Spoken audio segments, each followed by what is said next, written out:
बोले भगवान श्री कृष्ण महाराज की जय, गुरु नारायण भगवान की जय, समस्त भक्तों की जय। अब हम श्रीमद् भागवत के 7वें स्कंद का 7वां अध्याय पढ़ेंगे। प्रहलाद जी द्वारा माता के घर में प्राप्त हुए नारद जी के उपदेश का वर्णन। इससे पहले अध्याय में उनके प्रहलाद जी के सहपाठियों ने पूछा था कि आप जो है बचपन से तो यहीं रह रहे हैं और इन दो गुरुओं के अतिरिक्त आप किसी को जानते नहीं हैं, फिर आपका नारद जी से कहाँ भेंट हुई, कहाँ उनसे आपको जो उपदेश आप बतला रहे हैं कि नारद जी से प्राप्त हुआ था वो कहाँ और कैसे मिला। यदि हमारे विश्वास योग्य कोई बात हो तो आप हमें बताइए। तो अब नारद जी कहते हैं युधिष्ठिर, अब ये कथा जो है नारद जी जो है युधिष्ठिर को सुना रहे हैं, तो इसलिए बीच बीच में प्रकरण जो है वो भी आ रहा है। नारद जी कहते हैं युधिष्ठिर, जब दैत्य बालकों ने इस प्रकार प्रश्न किया तब भगवान के परम प्रेमी भक्त प्रहलाद जी को मेरी बात का स्मरण हो आया। कुछ मुस्कुराते हुए उन्होंने उनसे कहा, प्रहलाद जी ने कहा, जब हमारे पिताजी तपस्या करने के लिए मंदराचल पर चले गए तब इंद्रादि देवताओं ने दानवों से युद्ध करने का बहुत बड़ा उद्योग किया। वे इस प्रकार कहने लगे कि जैसे चींटियां सांप को चाट जाती हैं वैसे ही लोगों को सताने वाले पापी हिरण्यकश्यप को उसका पाप ही खा गया। जब दैत्य सेनापतियों को देवताओं की भारी तैयारी का पता चला तब उनका साहस जाता रहा। वे उनका सामना नहीं कर सके। मार खाकर स्त्री, पुत्र, मित्र, गुरुजन, महल, पशु और सामान की कुछ भी चिंता न करके वे अपने प्राण बचाने के लिए बड़ी जल्दी से सबके सब इधर उधर भाग गए। अपनी जीत चाहने वाले देवताओं ने राजमहल में लूट खसोट मचा दी। यहाँ तक कि इंद्र ने राजरानी मेरी माता कयाधु को भी बंदी बना लिया। मेरी माँ भय से घबराकर कुर्ररी पक्षी की भांति रो रही थी और इंद्र उसे पलात ले जा रहे थे। देववश देवऋषि नारद जी उधर आ निकले और उन्होंने मार्ग में मेरी माँ को देख लिया। उन्होंने कहा, देवराज यह निरपराध है, इसे ले जाना उचित नहीं। महाभाग, इस सती साध्वी पर नारी का तिरस्कार मत करो, इसे छोड़ दो, तुरंत छोड़ दो। तो जब हिरण्यकश्यप तपस्या करने के लिए चला गया तो देवताओं ने जो है राक्षसों के ऊपर जो है इनके ऊपर चढ़ाई कर दी और चढ़ाई और सब कुछ लूट खसोट जो है वहाँ उन्होंने देवताओं ने जब मचा दी। और प्रहलाद जी की जो माता थी हिरण्यकश्यप की जो पत्नी थी कयाधु जो है उसको घसीट करके इंद्र जो है ले जा रहे थे। तो रास्ते में जो उनको देवऋषि नारद जी मिले। देवऋषि नारद जी ने इंद्र को जब ऐसे हालत में देखा तो देवऋषि नारद जी ने कहा, इनको छोड़ दो, कयाधु को छोड़ दो। इंद्र ने कहा, इसके पेट में देवद्रोही हिरण्यकश्यप का अत्यंत प्रभावशाली वीर्य है, प्रसव पर्यंत यह मेरे पास रहे, बालक हो जाने पर उसे मारकर मैं इसे छोड़ दूंगा। तो इंद्र ने अपनी बात कह दी कि इसके गर्भ में जो है हिरण्यकश्यप का वीर्य है, तो वो जो है उससे जब बालक हो जाएगा तो बालक को मैं मार दूंगा और इसको छोड़ दूंगा। नारद जी ने कहा, इसके गर्भ में भगवान का साक्षात परम प्रेमी भक्त और सेवक अत्यंत बली और निष्पाप महात्मा है, तुम में उसको मारने की शक्ति नहीं है। देव ऋषि नारद की यह बात सुनकर उसका सम्मान करते हुए इंद्र ने मेरी माता को छोड़ दिया। देव ऋषि नारद की बात पे तो इंद्र भी जो है पूर्ण रूप से जो है विश्वास करते थे। जब देव ऋषि नारद जी ने जो है इंद्र को समझा दिया कि इसके गर्भ में जो है कयाधु के गर्भ में जो है भगवान का बहुत बड़ा भक्त है, तुम्हारे में उसको मारने की शक्ति नहीं है, तो वो जो है उनको जो है तुरंत जो है उनकी बुद्धि ठीक हुई और उन्होंने जो है प्रहलाद जी की माता को छोड़ दिया। और फिर इसके गर्भ में भगवत भक्त है, और फिर जैसा नारद जी ने बताया था कि इसके गर्भ में भगवत भक्त है, इस भाव से उन्होंने मेरी माता की प्रदक्षिणा की, मेरी माता के चारों ओर घूमे तथा अपने लोक में चले गए। इसके बाद देवऋषि नारद जी मेरी माता को अपने आश्रम पर लिवा गए और उसे समझा बुझा कर कहा कि बेटी, जब तक तुम्हारा पति तपस्या करके लौटे तब तक तुम यहीं रहो। जो आज्ञा कहकर वह निर्भयता से देवऋषि नारद के आश्रम पर ही रहने लगी और तब तक रही जब तक मेरे पिता घोर तपस्या से लौटकर नहीं आए। मेरी गर्भवती माता मुझ गर्भस्थ शिशु की मंगल कामना से और इच्छित समय पर अर्थात मेरे पिता के लौटने के बाद संतान उत्पन्न करने की कामना से बड़े प्रेम और भक्ति के साथ नारद जी की सेवा शुश्रूषा करती रही। ऋषि नारद की जो दृष्टि थी वो प्रहलाद जी के ऊपर थी कि इनके घर में भगवान का बहुत बड़ा भक्त है। देवऋषि तो अंतर्यामी थे, सब कुछ जानते थे, तो उनको उपदेश देना था, उनके प्रहलाद जी को भगवान के भक्त को शिक्षा देनी थी। तो इसलिए प्रहलाद जी की माता कयाधु को देवऋषि नारद अपने आश्रम पर लाए और उसी दृष्टि से कि इनके पेट में वो भगवान का बहुत भक्त है, वो उनको उपदेश देते थे। देवऋषि नारद जी बड़े दयालु और सर्वसमर्थ हैं। उन्होंने मेरी माँ को भागवत धर्म का रहस्य और विशुद्ध ज्ञान दोनों का उपदेश किया। उपदेश करते समय उनकी दृष्टि मुझ पर भी थी। बहुत समय बीत जाने के कारण और स्त्री होने के कारण भी मेरी माता को तो अब उस ज्ञान की स्मृति नहीं रही, परंतु देवऋषि की विशेष कृपा होने के कारण मुझे उसकी विस्मृति नहीं हुई। तो जो ज्ञान देवऋषि नारद ने उन गर्भवती कयाधु को दिया था, तो प्रहलाद जी बतला रहे मेरी माता तो उस उपदेश को भूल गई है, परंतु मुझे भगवान की कृपा से वो उसकी स्मृति ज्यों की त्यों बनी हुई है। यदि तुम लोग मेरी इस बात पर श्रद्धा करो तो तुम्हें भी वह ज्ञान हो सकता है, क्योंकि श्रद्धा से स्त्री और बालकों की बुद्धि भी मेरे ही समान शुद्ध हो सकती है। जैसे ईश्वर मूर्ति काल की प्रेरणा से वृक्षों के फल लगते, ठहरते, बढ़ते, पकते, छीन होते और नष्ट हो जाते हैं, वैसे ही जन्म, अस्तित्व की अनुभूति, वृद्धि, परिणाम, क्षय और विनाश, ये 6 भाव विकार शरीर में ही देखे जाते हैं।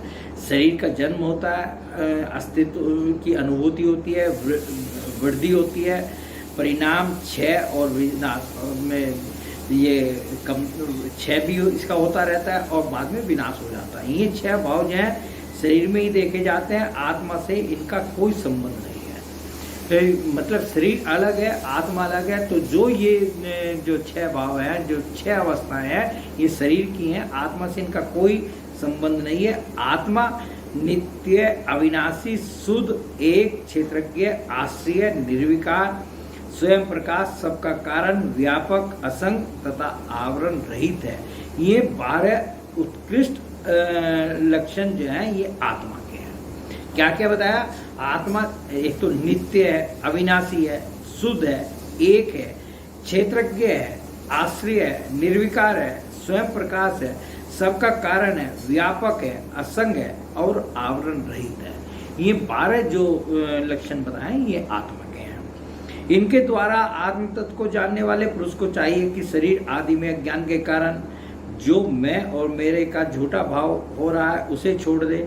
जिस प्रकार सुवर्ण की खानों में पत्थर में मिले हुए सुवर्ण को उसके निकालने की विधि जानने वाला श्रवणकार उन विधियों से उसे प्राप्त कर लेता है, वैसे ही अध्यात्म तत्व को जानने वाला पुरुष आत्म प्राप्ति के उपायों द्वारा अपने शरीर रूप क्षेत्र में ही ब्रह्म पद का साक्षात्कार कर लेता है। आचार्यों ने मूल प्रकृति, महत्व, अहंकार और पंच तन्मात्राएं, इन 8 तत्वों को प्रकृति बतलाया है। उनके 3 गुण हैं, सत, रज और तम, तथा उनके विकार हैं 16, 10 इंद्रियां हैं, 1 मन और 5 महाभूत। इन सब में एक पुरुष तत्व अनुगत है। इन सब का समुदाय ही देह है। यह 2 प्रकार का है, स्थावर और जंगम। इसी में अंतःकरण, इंद्रिय आदि अनात्म वस्तुओं का यह आत्मा नहीं है। इस प्रकार बात करते हुए आत्मा को ढूंढना चाहिए। आत्मा सब में अनुगत है, परंतु है वह सबसे पृथक। इस प्रकार शुद्ध बुद्धि से धीरे धीरे संसार की उत्पत्ति, स्थिति और उसके पलने पर विचार करना चाहिए। उतावली नहीं करनी चाहिए। जागृत, स्वप्न और सुषुप्ति ये तीनों बुद्धि की वृत्तियां हैं। इन वृत्तियों का जिसके द्वारा अनुभव होता है वही सबसे अतीत, सबका साक्षी परमात्मा है। जैसे गंध से उसके आश्रय वायु का ज्ञान होता है, वैसे ही बुद्धि की इन कर्मजन्य एवं बदलने वाली तीनों अवस्थाओं के द्वारा इनमें साक्षी रूप से अनुगत आत्मा को जाने। गुणों और कर्मों के कारण होने वाला जन्म मृत्यु का यह चक्र आत्मा को शरीर और प्रकृति से पृथक न करने के कारण ही है। यह अज्ञान मूलक एवं मिथ्या है, फिर भी स्वप्न के समान जीव को इसकी प्रतीति हो रही है। इसलिए तुम लोगों को सबसे पहले इन गुणों के अनुसार होने वाले कर्मों का बीज ही नष्ट कर देना चाहिए। इससे बुद्धि वृत्तियों का प्रवाह निवृत्त हो जाता है। इसी को दूसरे शब्दों में योग या परमात्मा से मिलन कहते हैं। यूँ तो इन त्रिगुणात्मक कर्मों की जड़ उखाड़ फेंकने के लिए अथवा बुद्धिवृत्तियों का प्रवाह बंद कर देने के लिए सहस्रों साधन है, परंतु जिस उपाय से और जैसे सर्वशक्तिमान भगवान में स्वाभाविक निष्काम प्रेम हो जाए वही उपाय सर्वश्रेष्ठ है। प्रहलाद जी भी यहाँ अपने सहपाठियों को जो है एक ही वाक्य में जो है पूरी बात बतला रहे हैं कि जिस साधन से भी, परंतु जिस उपाय से, जिस साधन से और जैसे सर्वशक्तिमान भगवान में स्वाभाविक निष्काम प्रेम हो जाए वही उपाय सर्वश्रेष्ठ है। यह बात स्वयं भगवान ने कही है। गुरु की प्रेम पूर्वक सेवा, उसके लिए साधन कौन कौन से हैं?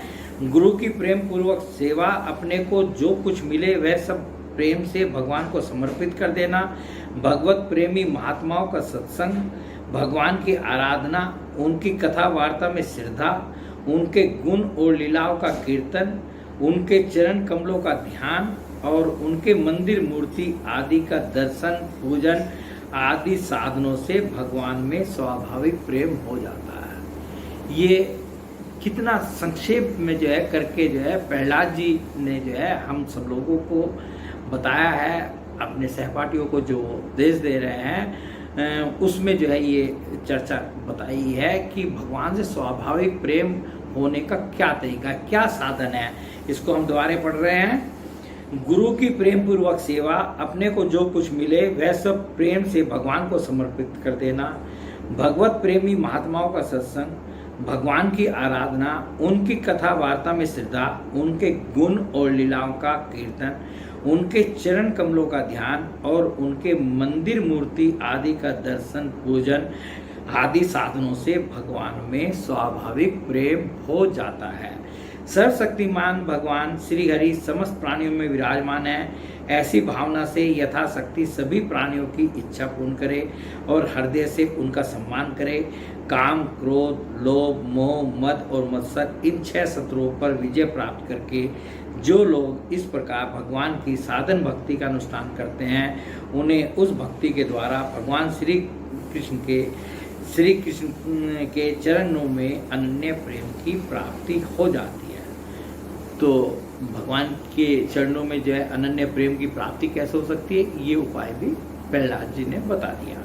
जब भगवान के लीला शरीरों से किए हुए अद्भुत पराक्रम, उनके अनुपम गुण और चरित्रों को श्रवण करके अत्यंत आनंद के उद्रेक से मनुष्य का रोम रोम खिल उठता है, आंसुओं के मारे कंठ गदगद हो जाता है और वह संकोच छोड़कर जोर जोर से गाने, चिल्लाने और नाचने लगता है।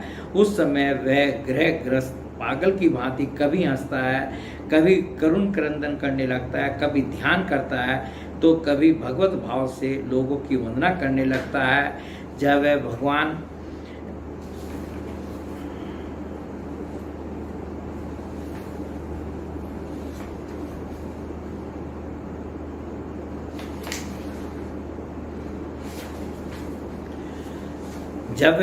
में तन्मय हो जाता है, बार बार लंबी सांस खींचता है और संकोच छोड़कर हरे जगतपते नारायण कहकर पुकारने लगता है, तब भक्ति योग के महान प्रभाव से उसके सारे बंधन कट जाते हैं और भगवत भाव की भावना करते करते उसका हृदय भी तदाकार भगवान में हो जाता है। उस समय उसके जन्म मृत्यु के बीजों का खजाना ही जल जाता है और वह पुरुष श्री भगवान को प्राप्त कर लेता है। इस अशुभ संसार के दल में फंसकर अशुभ में हो जाने वाले जीव के लिए भगवान की यह प्राप्ति संसार के चक्कर को मिटा देने वाली है। इसी वस्तु को कोई विद्वान ब्रह्म और कोई निर्वाण सुख के रूप में पहचानते हैं। इसलिए मित्रों, तुम लोग अपने अपने हृदय में हृदयेश्वर भगवान का भजन करो।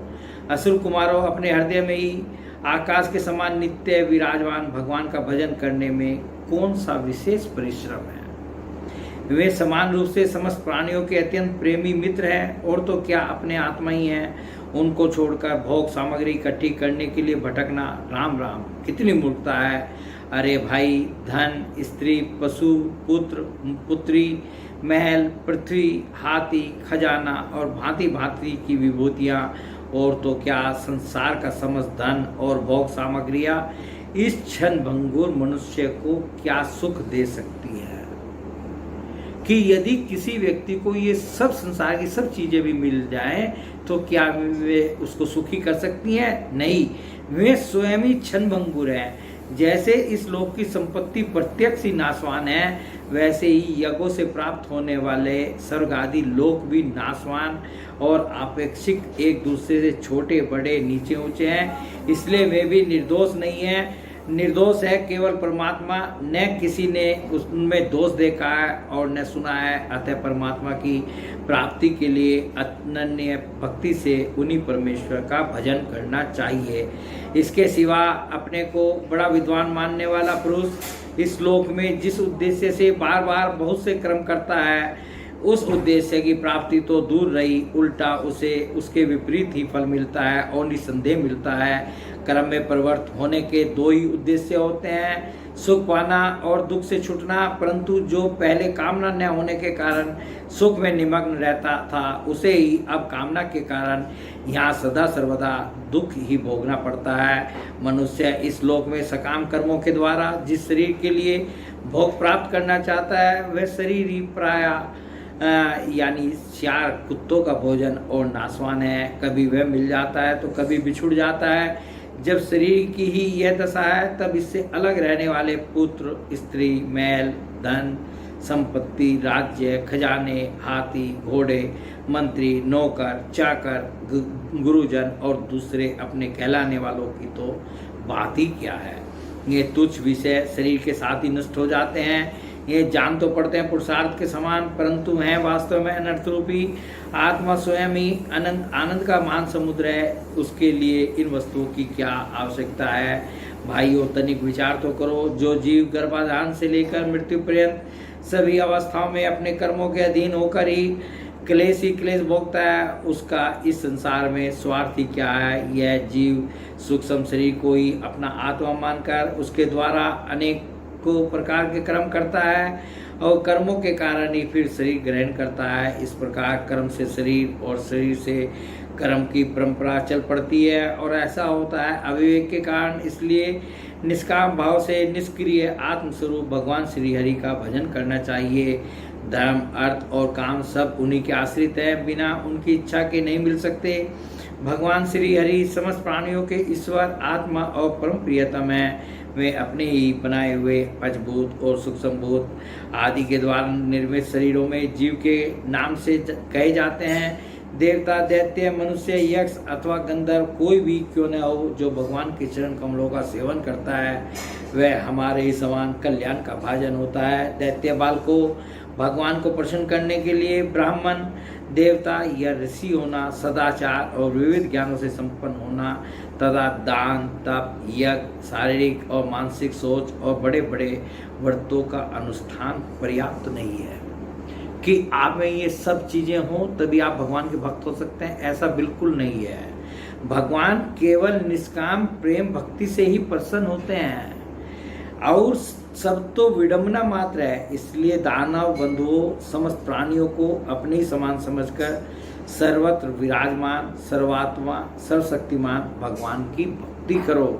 भगवान की भक्ति के प्रभाव से दैत्य, यक्ष, राक्षस, स्त्रियां, शूद्र, गोपालक, अहिर, पक्षी, मृग और बहुत से पापी जीव भी भगवत भाव को प्राप्त हो गए हैं। इस संसार में या मनुष्य शरीर में जीव का सबसे बड़ा स्वार्थ अर्थात एकमात्र परमार्थ इतना ही है कि भगवान श्री कृष्ण की अनन्य भक्ति प्राप्त करें। क्या कहा प्रहलाद जी ने कि इस संसार में या इस मनुष्य शरीर में जीव का सबसे बड़ा स्वार्थ अर्थात एकमात्र परमार्थ इतना ही है कि वह भगवान श्री कृष्ण की अनन्य भक्ति प्राप्त करे।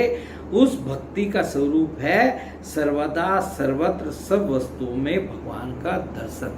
और उसका स्वरूप क्या है? भक्ति का स्वरूप क्या है? सर्वदा सर्वत्र और सब वस्तुओं में भगवान का दर्शन। तो इस प्रकार ये अध्याय भी जो है पूर्ण हो गया है और अगले वीडियो में हम अगला अध्याय पढ़ेंगे। बोलिए भगवान श्री कृष्ण महाराज की जय, गुरु नारायण भगवान की जय, समस्त भक्तों की जय।